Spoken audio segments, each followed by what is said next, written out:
चिंतन तुषार प्रस्तुत. गुरुर्ब्रह्मा गुरुर्विष्णू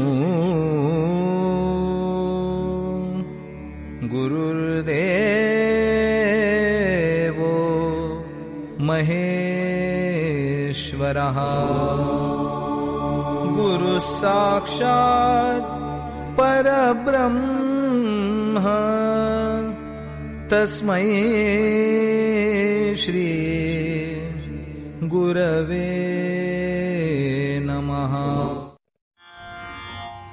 नमस्कार साधक हो, मी सौ दीपा आनंद वेद पाठक पुणे सादर करत आहे परमपूज्य सद्गुरु स्वामी विद्यानंद चरित्र सारामृत. लेखक आहेत श्री प्रल्हाद अवचट तथा स्वामी कृष्णानंद. ओम नमो भगवते वासुदेवाय. ओम सद्गुरु विद्यानंदाय नमः.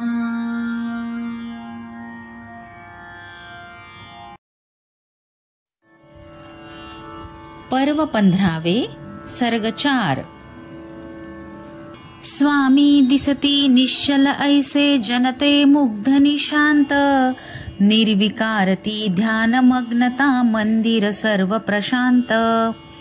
विचलित झाले क्षणी शिष्य मन त्याते विपरीत काही. ध्यानाची ही अशी विवशता कुणी पाहिली नाही. कथिली वार्ता गुरुमातेला त्वरे जाऊनी कोणी. सत्वर आली जननी तेथे पाहात ती लक्षोनी. आसन मांडून निकटी बैसली स्पर्शुनी करित्या तनुला. नयने भिडता तै नयनांना जाणीव झाली मनुला.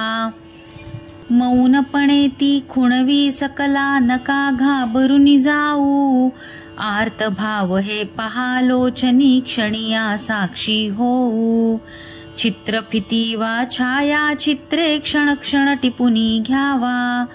चैतन्याचा भाव आगळा कणकण तो न्याहाळावा.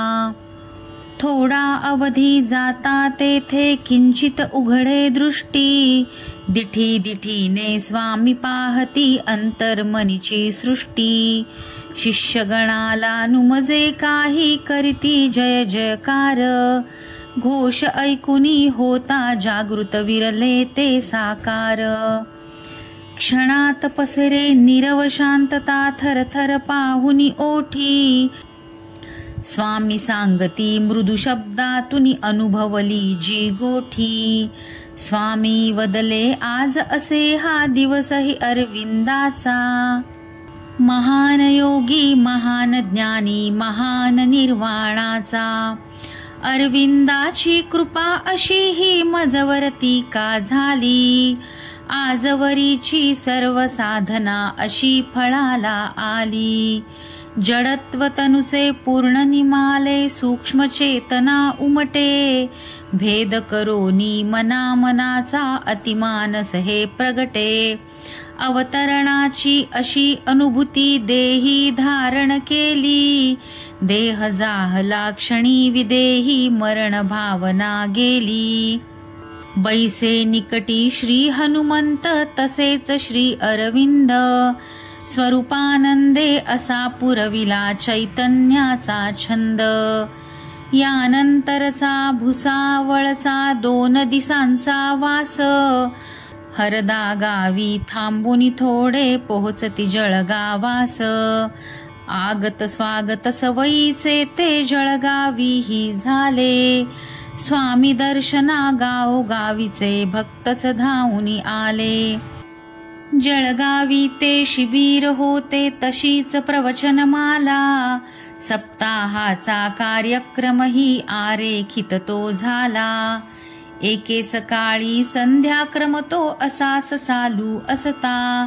स्वामी होते सर्वासन्मुख अघटित तेही घडता. हनुमंताचा करिता जपतो सारे मिळूनी तेथे. भान हरपले स्वामीजींचे तेच सांगती येथे. स्तब्ध जाहली करांगुले ती नेत्रे वरती गेली, विविध दृश्ये नयना पुढती तरळू ती लागली.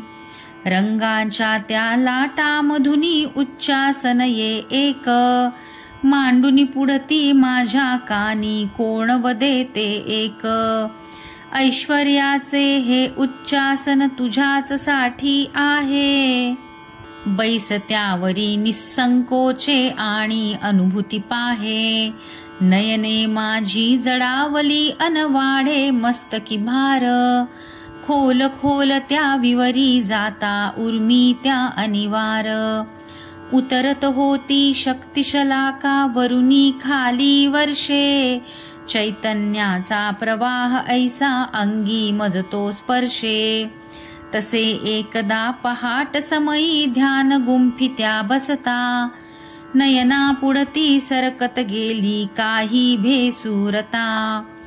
काळी पिवळी रौद्र रूपे ती वावरती मज भवती, सावट कसले क्षणी जाणवे तरी न भयते चित्ती. संध्यावंदन संध्याक्रम तो मंदिरी चालू असता, मीही बैसलो तसाच तेथे मनात व्याकुळता. वाम बाहुतुनी उठती वेदना असह्य मजला झाले, आणि अचानक डोळ्या पुढती अभ्रपटलते आले. घडेल तैसे आता घडू दे सन्मुख त्यासी जाऊ, दिसेल त्याला प्राणपणाने लक्षुनी साक्षी होऊ. आणि फाटले अभ्रपटलते रौद्र रूप ते सरले, वलये झालो वलयांकित मी माझे न काही उरले. विशाल सागरी त्या तेजाचा मीही बुडालो त्यात, श्रीरामांची मधुर प्रार्थना भक्तच होते गात. जो वरीद विकर छाये सहित शब्दच कानी आले, अर्थामधले आर्त भावते सहजे दाटुनी आले. कोण कुजबुजे कानी माझ्या लक्षुनी मी पाहिले, वीर आसनी हनुमंताचे शब्दसते उमजले. विशुद्ध ऐशारवी करामधी प्रवेश तुझा तो होई, आता संपली माया छाया तेच समोरी पाही. विस्मय पाहे आज्ञेने त्या मागील ते विसरले, तेज विलक्षण मूर्तिमंत ते मज भवती पसरले. सुंदर सस्मित मूर्त उभी ती चार हात त्या होते, शंख चक्र अनगदा पद्मही धारण केले होते. गळ्यात माळा वैजयंतीची कटी पितांबर होता, बाहुभूषणे किरीट शिरावरी रत्न जडित तो होता. श्री विष्णूचे प्रसन्न दर्शन ऐसे घेता घेता, काय करावे काही न सुचले शब्द नये मम ओठा. जीवपणाच्या आकांताने म्हटला मी ओंकार, निराकार ते परब्रह्म हे सन्मुख हो साकार. समर्पणाचे भाव प्रगटले उंचावले मी हात, अपुरेपण हे या देहाचे क्षणी जाणवे त्यात. क्षणी आठवे मार्कंडेय मज पिंड शिवाची धरता, अपूर्णता ती पूर्णची केली शिव शिव त्याने म्हणता. तसाच मीही ध्यास धरीन तो विष्णू विष्णू विष्णू, बळतो देईल करास माझ्या तोच एक सहिष्णू. पर्व 15 सर्ग 4 समाप्त.